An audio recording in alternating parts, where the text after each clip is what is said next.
If the horror of being possibly eaten by a sentient house isn't enough to give the average 8-year-old nightmares for a month, this movie includes the origin of a house's terrifying existence. There were a lot of options they could have gone with here, and they chose one of the creepiest. This movie is up there with Coraline as one of the creepiest kid movies of all time. Yes guys, Halloween has come early this year, as today we will be going over the 2006 animated supernatural horror comedy Monster House. Go ahead and grab your popcorn and make sure you have your favorite comfort cartoon ready, because we are about to get into one of the most terrifying films ever made for children. This movie had the makings of a great, uncomfortable, and scary film. We got the creepy house that every kid was terrified of. Then there's puberty, very scary experience for some. And I'm serious! What was that? I'm serious. that kind of ties in with the character design or animation style, which many people criticize for appearing strange to some extent. Then there's the cruel babysitter, whom everyone despises for exploiting and bullying. And adults who don't believe what you're saying and think you're making it up despite the fact that it actually happened. It also makes you feel uneasy by giving you the impression of being at home alone, which is another way that feeds your anxiety.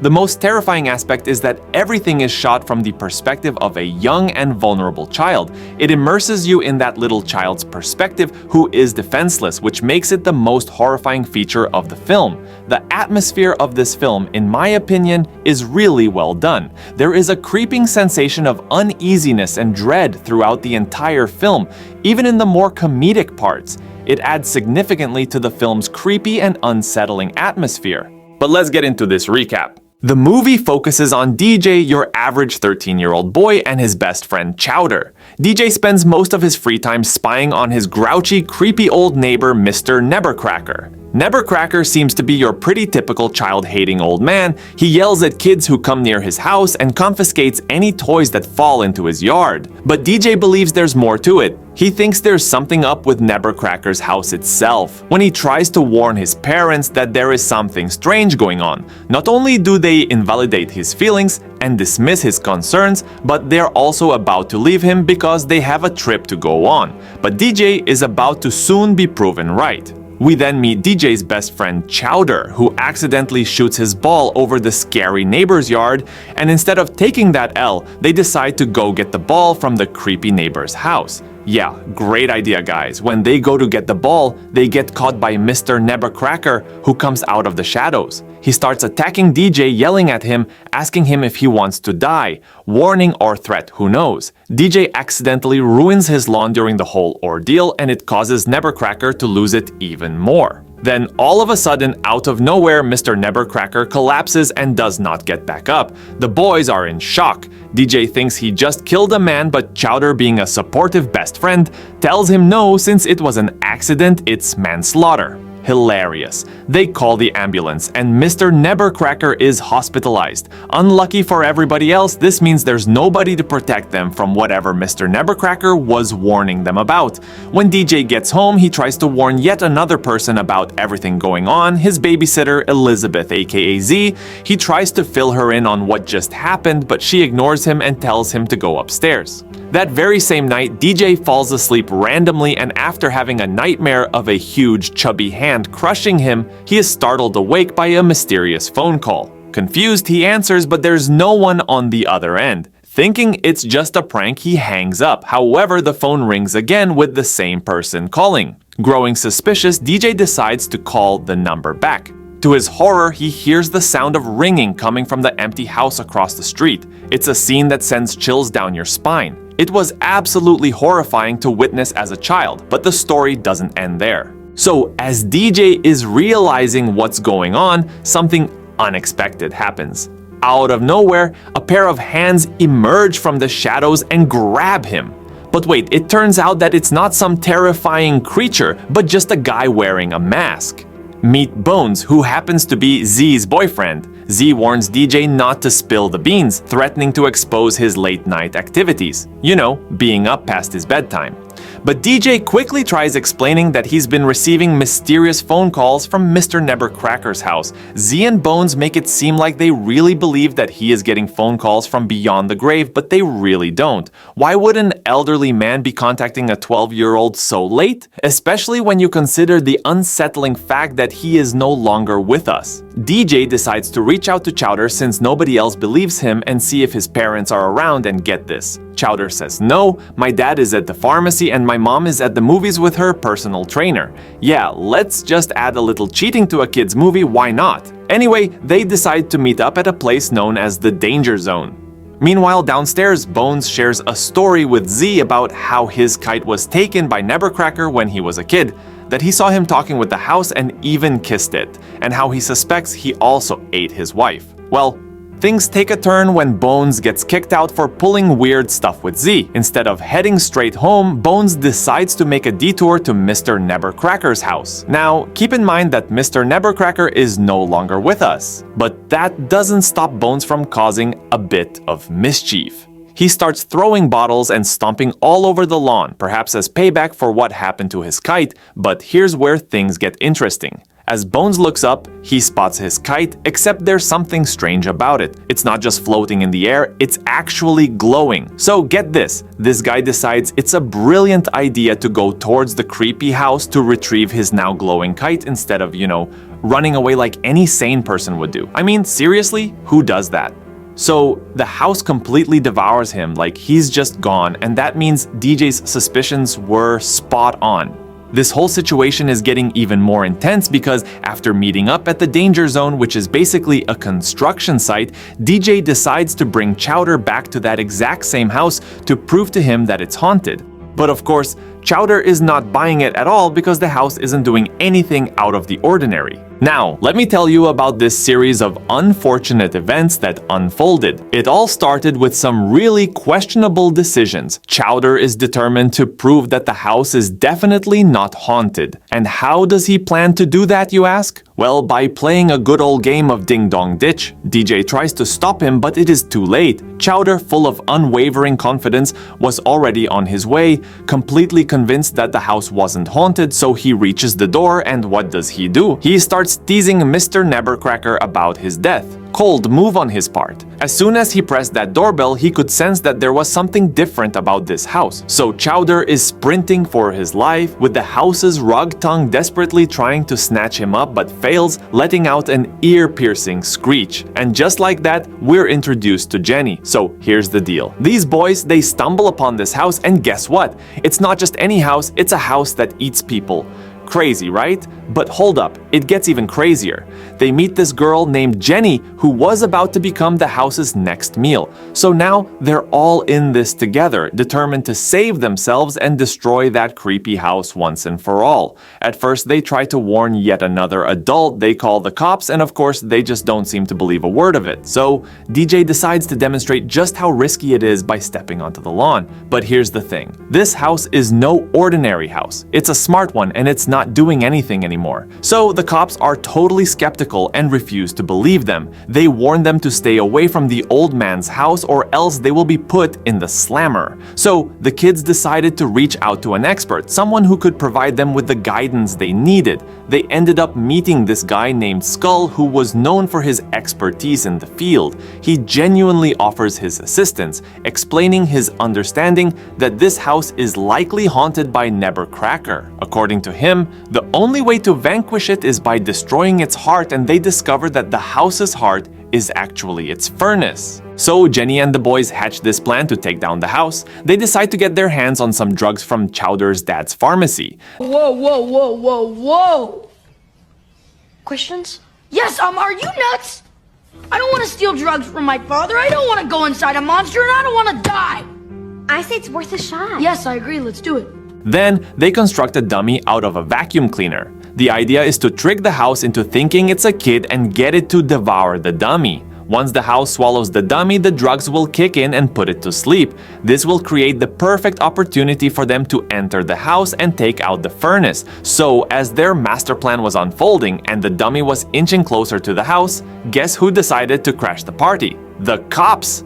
They caught the kids near the house again, even after explicitly telling them to stay away. They also discovered that the kids had stolen drugs in their possession. They start pleading with the police, desperately trying to make them understand that there's a monster in the house or that the house is the monster, and they even hear something coming from the house, but the cops just brush it off, thinking it's probably just a raccoon or something. They decide to go check it out anyway, and of course the house suddenly springs to life, launching a surprise attack on the unsuspecting cops. It grabs the rookie officer with its menacing trees, while the other officer finds himself ensnared by the house's rug-like tongue. And just like that, the house devours them both, leaving no trace behind. So, this particular scene had me on the edge of my seat, even more so than the bone-chomping house. But then, things took a terrifying turn as the house transformed into a full-blown monster, hell-bent on devouring the cop car with the kids still inside. Fortunately, the kids managed to jump out of the car just in the nick of time before it is completely devoured. However, their luck takes a turn for the worse as they find themselves trapped inside the house, which turns out to be even more terrifying on the inside. So they're inside the house, and they figure, hey, might as well take a look. But here's the thing, the house is wide awake, not at all how they expected it to be. Undeterred, they tiptoe around, trying not to make a sound. And we find out that turns out Mr. Nevercracker used to serve in the military, and turns out our guy actually had a wife, but her whereabouts remain a mystery for now. As the kids continue their investigation, narrowly avoiding getting caught because Chowder mistakes the uvula for the furnace, thinking it was a girl house, but Jenny corrects him even though he is somewhat right. They stumble upon the eerie basement of the house. And guess what? Instead of a furnace, they come face to face with a mind-boggling sight. A massive collection of toys that Mr. Nevercracker has swiped over the years. Imagine stepping into a twisted version of Santa's workshop. The kids also find this cage in the creepy man's basement. It's not just any cage, mind you, but a cage specifically designed for humans. Naturally, they're pretty freaked out and hesitant to go near it. I mean, who wouldn't be? It's not exactly the kind of thing you want to open up, but eventually they do unlock it. And let me tell you, what they find inside is absolutely horrifying. It's the body of Nevercracker's wife, Constance Nevercracker, completely covered in cement. This scene definitely left a lasting impression on me, and I'm sure it did for anyone else who watched this movie as a kid. This has now shattered the belief that Nevercracker had eaten his wife. Clearly something else had happened to her, and while trying to piece together the puzzle of her disappearance, DJ accidentally stumbled and broke the cement surrounding Constance. To their horror and my horror, her skeletal remains were revealed. This discovery sent the entire household into a frenzy, as she now knows that the children were still trapped inside. After a nerve-wracking game of hide and seek, where they narrowly escaped being devoured because of Chowder once again, Jenny came to the rescue and the kids were vomited out of the house. Now Chowder and DJ are going at it full-on argument mode. He's had enough, he's done trying to take down this house. Jenny interrupts and tells them they are both acting like babies. DJ in response says So DJ is about to head home when suddenly, out of nowhere, he is almost hit by a car. And not just any car, it's an ambulance. And even more surprising, the person who steps out of the ambulance is someone that nobody saw coming. So, get this, Nevercracker, the guy who was supposed to be dead, suddenly comes back to life. And let me tell you, these poor kids just can't seem to catch a break. When the kids laid eyes on him, they were in disbelief. It was as if they had just seen a ghost, but to their surprise, he had returned, dispelling any notions of supernatural possession. It became clear that Nevercracker was not the culprit behind the monster house. It was his dead wife Constance. He never actually killed her. He was head over heels in love with her. Can you believe it? Talk about a twist in the story. So they actually crossed paths way back when he was serving in the military at a circus freak show. But she's not just any ordinary spectator in the crowd, she's actually the main attraction, the one being laughed at and made fun of for her weight. I mean, seriously, how messed up is that? It was love at first sight for him though, and he actually helped her escape from the freak show. He went ahead and bought some land so they could build their dream house together. Talk about a love story for the ages. Unfortunately, their story took a turn for the worse on a fateful Halloween afternoon. While they were in the midst of building their dream house, a group of kids decided to egg their home. Constance, who had already suffered through years of ridicule and having tomatoes thrown at her, was not about to let this happen, especially not at her own house. Fueled by anger, she starts raging. However, before things could escalate any further, Nebercracker intervened, urging her to calm down and reminding her that they were just kids, and that with him by her side, she would never have to suffer such pain again. But the kids just wouldn't give up, and Constance so caught up in her anger that she ended up tripping and tumbling right into the foundation of the house. And to make matters worse, she managed to drag the cement pourer down with her, effectively trapping herself. Nebercracker finally finishes building his house. But here's the crazy part. Ever since then, the place has been under constant attack. I mean, we're talking anyone who dares to come near that house, especially kids, gets targeted. As DJ reflected on the countless times Nebercracker had shouted at them to stay off his lawn, a realization dawned upon them. All those years, Nebercracker's stern warnings were not just about his property. The old man's just wanted to shield the children from harm while also being fiercely protective of his wife and the house. Though it wasn't really possible, he wanted the best of both worlds and for everyone to at least be at peace with one another. With newfound empathy, DJ offers to help him let her go. This leads to a very epic climax where the possessed house breaks away from its foundation and the kids and Nebercracker must throw a stick of dynamite through the chimney, which they somehow figure is the only way to truly stop Constance. So, Constance wasn't exactly thrilled with the idea, and let's just say she went into full-on monster mode. She took off after her husband. So they ran back to the danger zone where Nebercracker stopped running and pleaded with Constance to give him a chance to make amends, to allow him to rectify the situation by blowing her up. But let me tell you, she is absolutely not on board with this idea. And it almost ends with him becoming a snack for his wife. But Chowder swoops in and uses a crane to hold her off. Nebercracker hands over the stick of dynamite to DJ because, he's out of commission. And then DJ turns to Chowder and tells him to lead the house under the huge crane. Chowder drags the house along a massive ditch towards the crane, and the house breaks apart. Just when they thought they had succeeded, the house transforms into this monstrous wooden creature. Chowder, unable to hold her off for longer, starts running. At the same time, DJ finds himself perched atop the crane after a motivational peck on the lips from Jenny. DJ starts crawling along the crane, but with an assist from Jenny, he is able to swing down and drop a dynamite right into the chimney of the house. Boom! The explosion is nothing short of spectacular, effectively saving Chowder and stopping the house, putting an end to the chaos. As the smoke begins to clear, they suddenly hear a mysterious sound. Their eyes are drawn to a captivating sight. Mr. Nebercracker and the ghost of Constance locked in a graceful dance. But just as quickly as it began, Constance faded away into the ether. He gives the kids a big thank you for freeing him and his wife. A real tearjerker. Of course, unlike other horror films, there's actually a happy ending. Constance moves on, Mr. Nebercracker is free, Jenny and DJ kinda sorta becomes a couple, everybody who was eaten by the house is fine, yes, including Bones unfortunately, and the main four spend Halloween night returning everyone's toys. This kid's movie was so dark but so good. The idea that the guy made the ultimate sacrifice, transforming himself into a villain, scaring away children and the town, all the while unaware that he was protecting them from being murdered by the possessed house, was so heartbreaking. He would rather be hated and isolated rather than let another human being be devoured and killed.